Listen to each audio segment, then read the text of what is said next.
Hi everyone and welcome back to another album review. This time I'm going to be talking about my favourite album of the year so far, Ghost Prequelle. Now if you're wondering why I'm talking about this album in particular, seeing as it came out nearly 3 months ago, I couldn't really decide what album I wanted to review first when I came back, so it kind of made sense to review my favourites of the year so far, to let you know where I stand on 2018, I guess kind of what I've been listening to the most, and I really wanted to say something about this album because I feel like it's been getting quite a mixed reception among the die-hard fans, but I'd like to put my stamp on it. But first I'll give you some background on the band. If you're not aware of Ghost, they are a Swedish hard rock, heavy metal band, or project by Tobias Forge, as we'll get to, with a great deal of pop sensibility. And that's what always made them stand out to me personally, and I think to the metal public at large. When they first came out with their debut album Opus Eponymous, which is in my opinion a masterpiece and indeed one of my favourite debuts of the year so far, not of the year so far, of the decade. They were lumped in with bands like Ancient Wisdom, Unclassed and the Deadbeats, Blood Ceremony, Person, things like that. And while all those bands are perfectly credible, I myself am actually quite a big fan of Unclassed and the Deadbeats. There was always something about Ghost that made them stand out just a bit more, and that's not just the image, which I will concede drew a lot of people into it, the band, but had they not had the chops to back it up, I feel like they would just be seen as another gimmick and not the juggernaut that they are today. Now I'm sure if you are aware of, or in the realm of metal or rock music at all, you'll be aware of Ghost and their image. I won't go into it too much here. There's this whole thing about the lineage of Papas. The first 3 albums, they each had one that was progressively younger, who we have since learned to be brothers in the Ghost lore, as it were. There's a Papa in the Hill, and now we have a Cardinal, but we'll get to that later. And well, it did always strike me as funny that they had such a striking frontman, and then the rest of them were just so like faceless. But reasons for that, I guess, became clear in the years to come. But this is their most old school record, definitely the most 70s based of theirs, the most stripped down. But you could really see the potential of where they were going to go in the future. Not any band at that time, not just any band at that time, could write a song as catchy and perfect as Ritual or Stand By Him.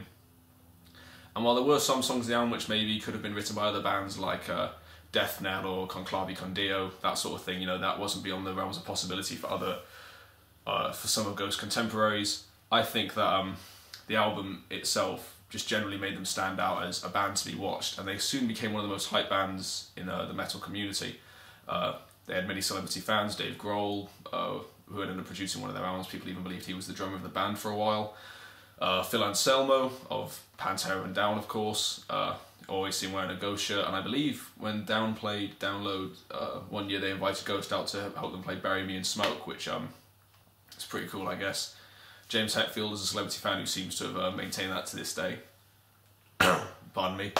And yeah, that album really got the ball rolling for the band, and all eyes were then for the follow-up album, Infestissimum, which came out in 2013. And immediately this was a much more divisive album, whereas the first one was quite unifying in the sense that most people who were paying attention to rock music liked it, young people and old people who maybe the older generation felt it was a throwback to the glory days, and younger people thought it was more of a curious commodity, but the quality was almost certainly there. And then they came up with Infestissimum, and a lot of people turned their backs on the band, and it looked like a bit of a flop at first, but it's since gone to prove to be a very wise and needed step in the band's canon. The album itself focuses much less on guitars, riffs, that sort of thing. It focuses far more on synthesizers, melody, and extra instrumentation. There's a lot of like vaudeville music on the album. I'm not big into that world, so I wouldn't know how to describe it. But significantly less heavier than the debut, less sinister, I'd argue. More like sexual undertones, which have gone on to be quite a significant part of the band in a way that they weren't on the first album. And I'll be honest, I was one of the vocal people who didn't like the album when it came out. I thought it was a misfire, I didn't really enjoy it, I thought Secular Haze sounded goofy, and it's definitely their most inconsistent album in my opinion. The highs are some of the best songs Ghost have ever written, and the lows are just a bit average in my opinion, but they would iron that out on the next album, as we'll get to. But Infestissimum, still a great album. Definitely, I actually prefer it to the debut in many ways because again, as I say, the heights, much higher body and blood is in my top 3 maybe Ghost songs of all time. I think it's an unbelievably beautiful song. Monstrous Claw, Gigolo Armedigo, I believe that's how it sounded. I might have got that entirely wrong. Year Zero, of course, is just seen as an absolute classic of the band. But it took me quite a long time to get into that one, and for that reason I wasn't really that focused on the follow-up Meliora in 2015. And when it was announced they were in the studio, I was like, okay, it'll be cool, it'll probably just be a similar thing to Infestissimum. And then they released the first single, Cerise, with that great single cover that harks back to Silence of the Lambs, as all of their artworks do. I believe there was referential to something. And straight away I just thought, this band, they're doing something special on this album. And it was at the time my favourite Ghost song. As soon as it released, I was like, this is the best thing they've done. I cannot wait for this album now. And the album came out and I was absolutely blown away by it. I was like, this band are really on a tear now. This is truly a band to be watched. And no longer were there contemporaries bands like Blood Ceremony or Person or even Unclassed and the Deadbeats. They were going for like Avenged Sevenfold, that huge arena conquering rock music in 2018 or 2015 at the time. And as I say, all eyes were on the band. And it's an absolute, again, it's another modern classic, I think. I think Cerise, From the Pinnacle to the Pit, Absolution, Deuce and Absentia, just Mummy Dust, an absolutely wonderful album. Again, far more lenient on heavy metal, definitely the heaviest album they've done so far, and I think for a lot of people that's why it's seen as their favourite. And it's been 3 years since the album came out, and you'd think the band would take some downtime, or it wouldn't be that busy, not much to talk about. But in 2016 they released a great single called Square Hammer, which was on the Popestar IP along with some covers. And this, again, skyrocketed the band into further popularity. I mean, I know a lot of people who have no interest in rock music whatsoever, and they think Square Hammer's a fantastic song. And that was when it wasn't just, oh, this band can be big in rock music, this band could be big in music in general. And last year, of course, there was a whole drama with the court case where all of the band were fired and they tried to sue Tobias Forge, breaking down the anonymity that made the band so popular to begin with. And a lot of people thought, oh, is this the end of Ghost? You know, how is Tobias going to be able to do it without his band members? And I'm here to conclude that he can. In fact, he has made the best album of Ghost's career so far. He has continued that upward trajectory, and I think this is one of the best albums of the decade, bar none. But it's not...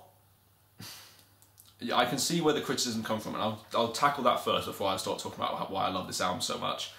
A lot of people are saying that it's a lot more poppy, and it is, there's no denying that. It's less heavy than Meliora, it certainly is. It's one thing that was said, I love Ghost for being like a 70s band. This feels more like an 80s band. It's less Blue Oyster Cult, more Scorpions, Van Halen, that sort of thing. And I guess in principle that would bother me. I don't like the Scorpions. I do quite like Van Halen, but nevertheless, I think this album is the perfect step for Ghost. Now I'm going to go track by track with this one because I think one thing that's really important about this album is the flow. And the album opens with the interlude intro sort of tape, Ashes. Now this is sort of like a creepy, cheesy, gothic opener to the song with a shall sing a ring the rosies. Obviously this album has a lot of connotation with the Black Death and rats in general, many of which are used to attack ex-bandmates, it would seem, but you know, allegations, just, I don't know, allegedly. And it's a great way to start the album. It gets the hype going. It's got some beautiful sour synthesizers until it kicks into the true intro of the album, the true starting point, and the first single, Rats. Now when this song came out, I was utterly blown away. I just thought, this Tobias Forge, he's going to be absolutely fine. This band are going to kill it. And they do. It's an absolute barnstorm of a song. I think it's so catchy, it's heavy. He brings in that necro vocal during the chorus, but it's accented perfectly with almost an ABBA-style melancholic, what do you call it, a melodic backing vocal, I suppose. The synths are certainly prominent, the drums, like, they crack that. The production on this album is, firstly, utterly flawless. It sounds loud but not distorted, it's classy but it still kicks hard. And Rats is just an absolutely marvellous way to open the album, and certainly going to go down as one of the classics in the band's discography. And also the final riff in that, as it's given the harpsichord intro before it all comes back in, remarkable. This band, at this point I just thought, well, I think we're in very safe hands. And this was, what's the word, consolidated with the following song, Faith, which some people have complained is a bit, you know, Ghost by numbers, and admittedly it is. It's not reinventing the wheel, it's not really searching new ground for them. This song could essentially have been on Meliora, if not Opus Eponymous, but remarkably catchy, great vocal melodies, killer like sludgy doom riff, similar to like that of Candlemas, and truly a band to be admired, I think, and definitely a song that is worthy of being on the album. Not necessarily one of my favourites, but a song that every time it comes on you just can't help but bang your head. It's one of those. I think this was also just to prove to like people that when they're playing the album, if it came in with all the poppy stuff, people may have been turned off, but with Rats going into Faith, you just know that it's like, okay, there's still heaviness, there's still a menacing nature to this band, and it's not lost on this album at all, even if it is replaced in certain parts, I suppose. Namely on the next song, which is the ballad See the Light. Now this is a key talking point of the album. I know quite a lot of people who think it's a really crap song, you know, an attempt at like a Nothing Else Matters, but I don't really see it like that. People are kind of saying like, oh, they've lost like the sinisterness, but I don't think they were ever going for that. I don't think they were ever trying to be like Merciful Fate or Venom. I think they wanted to be like Kiss or something, or Queen, or a big theatrical band, and See the Light, you know, definitely opens that area up to them. And I think that, as much as I love this song, I think it's the sort of thing they will improve on in the future. I think it's a great song personally. It's got this really excellent use of percussion in the opening, or not in the opening, in the first verse, where you can almost hardly tell it's almost like you're hearing it through a wall. There's a lot of piano on this album and it's used excellently here. Tobias's vocals are some of the strongest he's ever had on this song. Truly outstanding. And this goes straight into the first instrumental of the album, of which there are two, Miasma. And this has been one of the songs that has really unified people, which is really interesting because normally instrumentals are kind of like brushed down, and people don't really talk about them.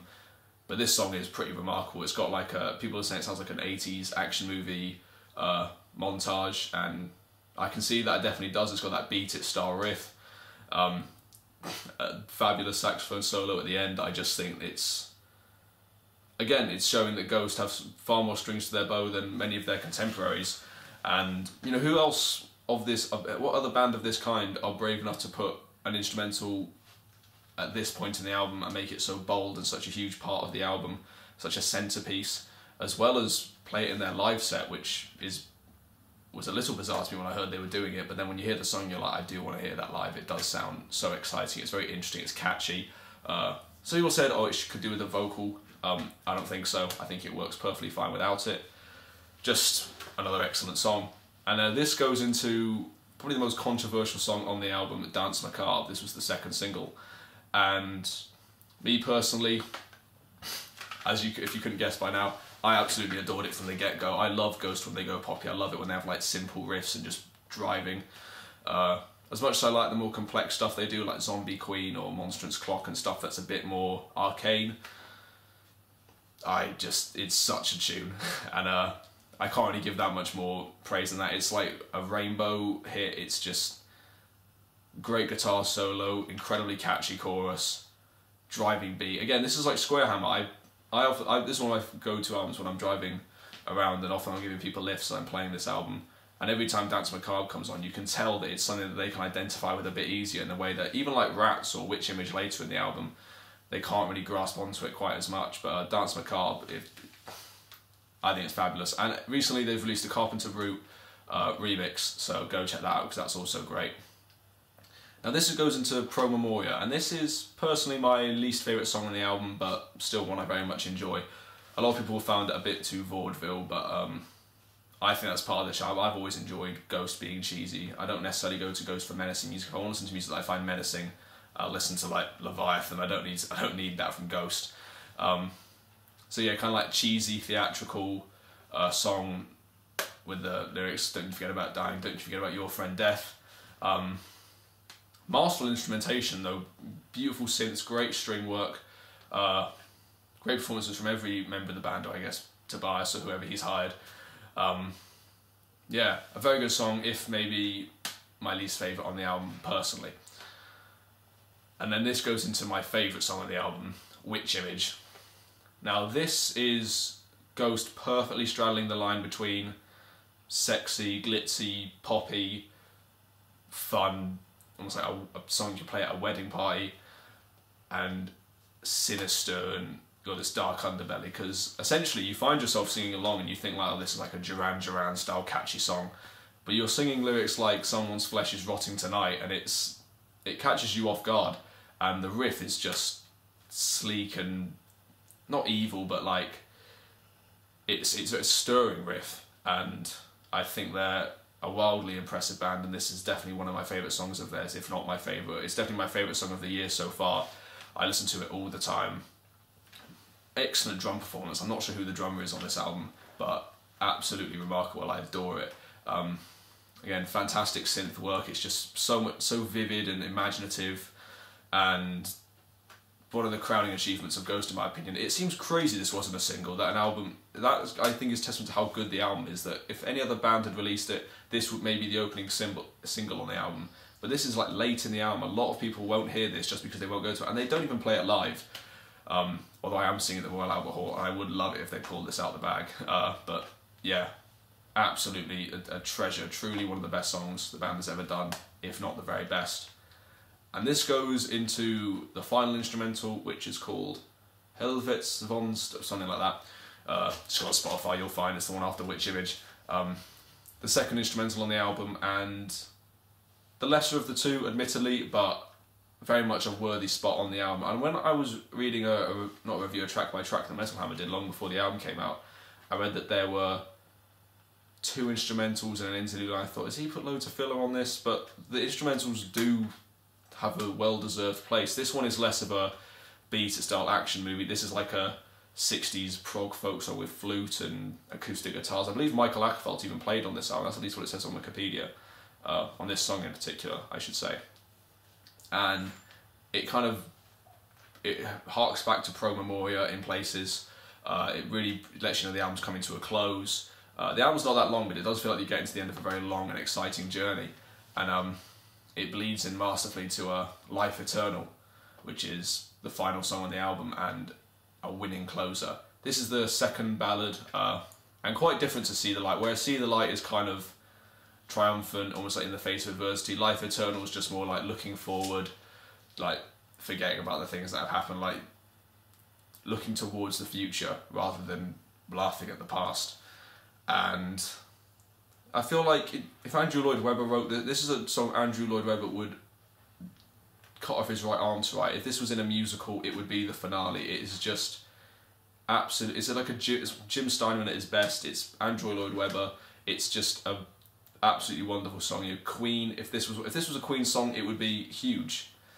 And it's just the last song on some Swedish rock band's album, and it is an absolute masterpiece. It's got like wonderful key changes, incredibly catchy, stirring. You can feel the sing along. I felt this would be a good set closer, but that would mean they wouldn't be finishing on Square Hammer, which is even better.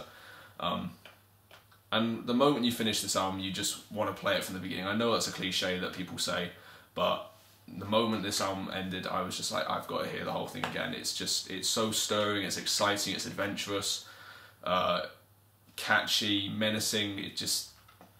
This is what I want from theatrical, popular rock music. You know, if I go to like more occult stuff, then I don't need this kind of glitziness. But when I think about bands who are popular in the modern age in rock music, you think, who are there?